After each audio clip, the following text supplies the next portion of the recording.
미국, 이스라엘과 이란의 군사적 충돌이 엿새째 접어든 가운데 이란의 공격 강도가 낮아졌지만 산발적인 공습이 계속되고 있습니다. 미국과 이스라엘은 이란 정권과 군시설을 체계적으로 무력화하기 위해서 작전 수위를 끌어올리고 있습니다. 요르단 암만에서 조수연 특파원입니다. 현지 시간 5일 오후 요르단 암만 도심에 또다시 공습 사이렌이 울려 퍼집니다. 이스라엘로 발사된 이란의 미사일 또는 드론이 요르단 상공을 지나고 있다고 알리는 경보입니다. 요르단군이 발사체 요격에 나서면서 공습 경보를 전후로 커다란 폭발음이 여러 번 들렸습니다. 이란의 미사일과 드론 공격 횟수가 첫날보다 크게 줄었다는 분석이 나왔지만 산발적인 공습이 계속되고 있습니다. 이란은 이스라엘 벤구리온 국제공항과 국방부 청사를 극초음속 미사일과 드론으로 공격했다고 밝혔습니다. 또 미국의 미사일 방어 시스템인 사드 레이더 세대를 미사일로 타격해 파괴했다고 주장했습니다. 이에 맞서 미국과 이스라엘은 이란 신정체제를 무너뜨리기 위한 작전 수위를 높이고 있습니다.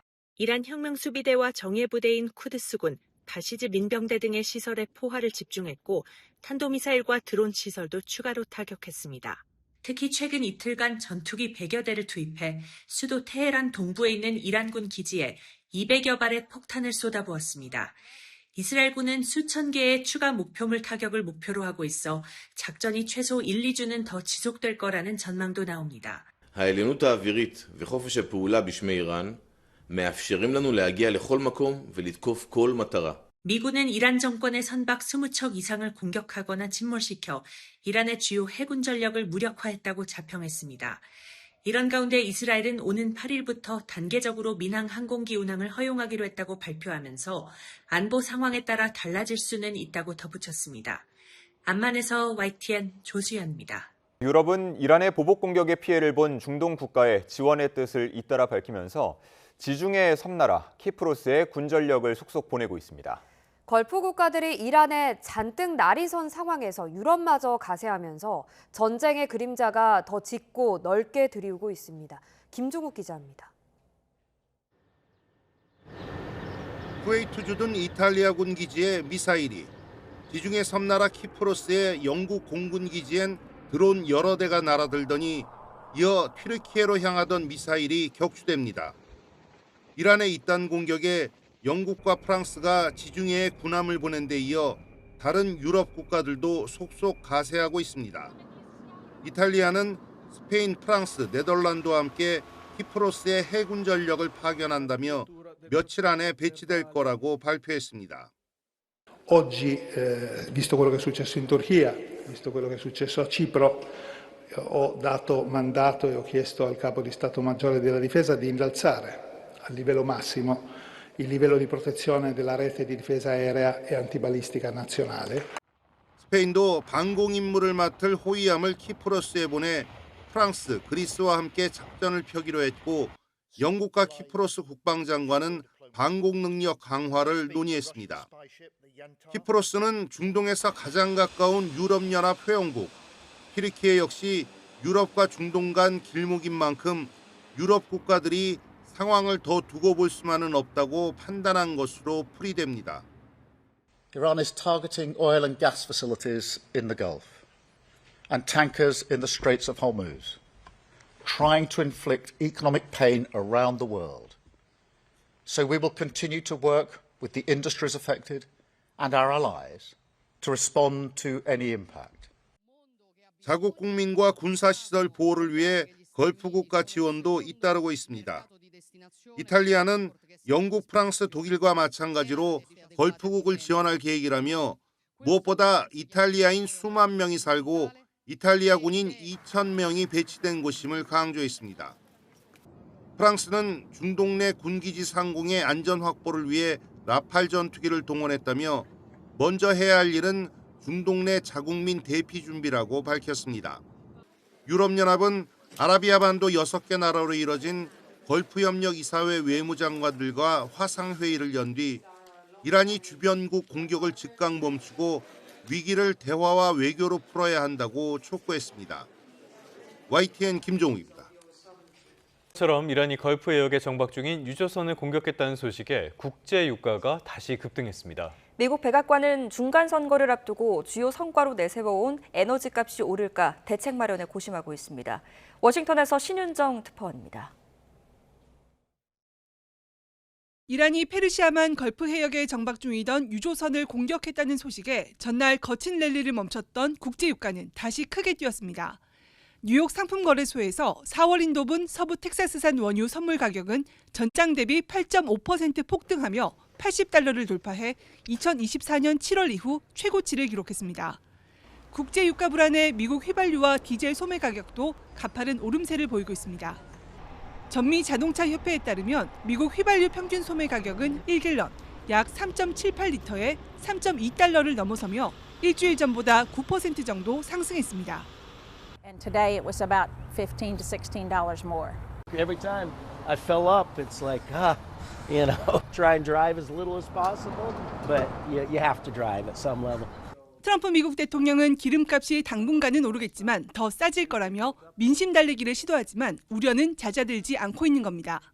If we have a little high oil prices for a little while, but as soon as this ends, those prices are going to drop, I believe, lower than even before.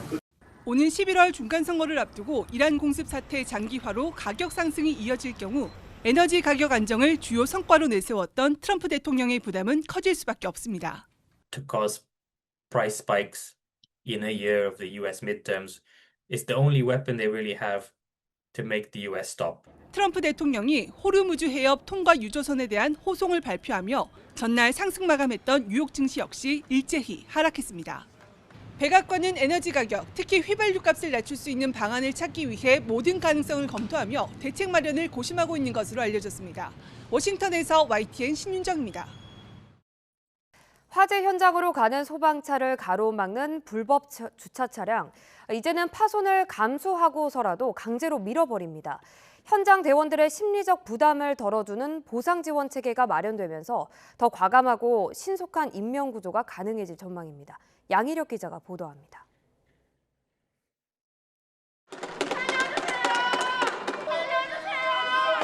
(4층짜리) 상가 건물 옥상에서 사람들이 다급히 외칩니다. 하필 누군가 세워둔 차량이 건물 입구를 가로막아 재빠른 구조가 여의치 않은 상황. 구조대원들이 차량 운전석 창문을 깨부수고 기어를 조작해 강제로 이동시킵니다. 이후 확보된 출입로로 사람들이 무사히 대피에 성공합니다. 초등학교 앞도로에 불법 주차 차량으로 출동으로 막힌 상태. 소형 승용차 한 대가 출동 중인 소방차 앞을 떡하니 가로막고 있습니다. 사람이 없는지 확인을 마치고는 그대로 소방차로 뒤에서 밀어버리고 출동을 이어갑니다. 좁은 골목길, 불법 주차된 차의 파손을 감수하며 강제로 돌파를 시도하기도 합니다. 1분 1초가 급한 소방활동 특성상 이미 법적 근거가 마련된 조치들입니다. 출동 중 차량을 파손하더라도 보상 등 후속 처리를 전담하는 119 사법경찰팀이 있어 현장 대원들은 부담을 덜 수 있습니다. 이를 바탕으로 앞으로는 출동길을 방해하는 차량에 대한 강제 처분에 적극적으로 나서기로 했습니다. 우리 대원들도 앞으로 이런 심리적인 부담을 갖지 말고 긴급 상황에서는 적극적으로 강제 처분을 해라.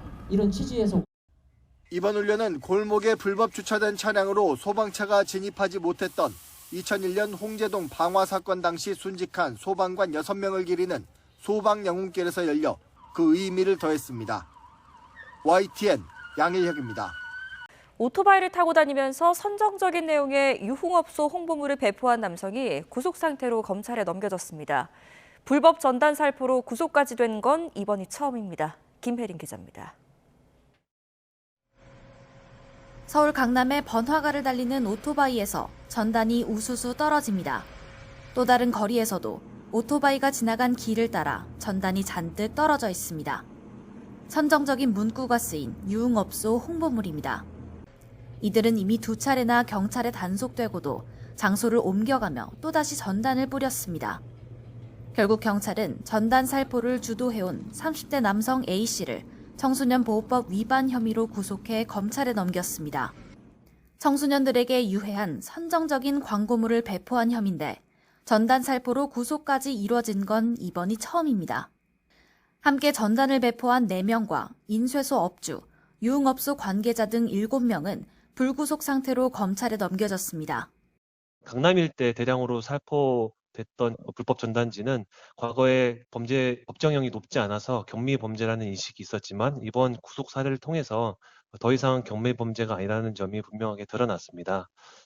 경찰은 불법 전단이 성매매, 불법 대부업 등 2차 범죄의 통로가 되고 있다고 보고 앞으로도 이를 살포하는 행위는 물론 제작을 의뢰하거나 인수하는 업자까지 추적한다는 방침입니다. YTN 김혜린입니다. 출근길 날씨 살펴보겠습니다. YTN 야외 스튜디오 연결합니다. 정수현 캐스터. 네, 정수현입니다. 네, 이제 비는 대체로 잦아든 것 같은데요. 아직 비가 완전히 그친 것까지는 아니죠? 네, 흐리고 쌀쌀한 아침인데요. 밤사이 강한 비구름대는 빠져나갔지만 오늘 오전부터 밤사이 서울 등 중부를 중심으로는 또다시 산발적인 비나 눈이 이어지겠습니다. 오늘 외출하실 때는 작은 우산 하나 챙겨 다니시기 바랍니다. 네, 비가 내리면 낮에도 종일 쌀쌀하겠네요. 네, 오늘은 낮에도 종일 춥겠습니다. 오늘 서울 낮 기온이 5도로 어제보다 8도나 낮아지겠고요. 바람도 강해서 체감 추위는 이보다 심하겠습니다. 우산과 함께 따뜻한 옷차림 잘해주시기 바랍니다. 오늘 전국 하늘은 대체로 흐린 가운데 밤까지 전국 대부분 지역에 5mm 안팎의 비가 내리겠고 눈으로 내릴 때는 강원 산간에 5cm, 그 밖의 지역은 1cm 안팎이 예상됩니다. 특히 강원 산간은 이미 많은 눈이 쌓여있는 상태여서 추가 피해 없도록 각별한 주의가 필요하겠습니다. 비가 내리며 오늘은 종일 쌀쌀하겠습니다. 이 시각 서울의 기온이 1.5도, 대전은 0.8도 보이고 있고요. 낮 기온도 서울이 5도, 대전과 세종 7도에 그치겠습니다. 또 수도권을 중심으로는 오늘도 초미세먼지 농도가 짙게 나타나겠고요. 그 밖에 대부분 지역에서도 오후부터 대기질이 탁해지겠습니다. 주말은 대체로 맑겠지만 아침 기온이 영하로 떨어지며 꽃샘 추위가 찾아올 전망입니다. 당분간 쌀쌀해지는 날씨와 함께 일교차가 크게 벌어지겠습니다. 계절이 겨울과 봄을 오가는 만큼 건강관리 잘해주시기 바랍니다. 지금까지 YTN 정수현입니다.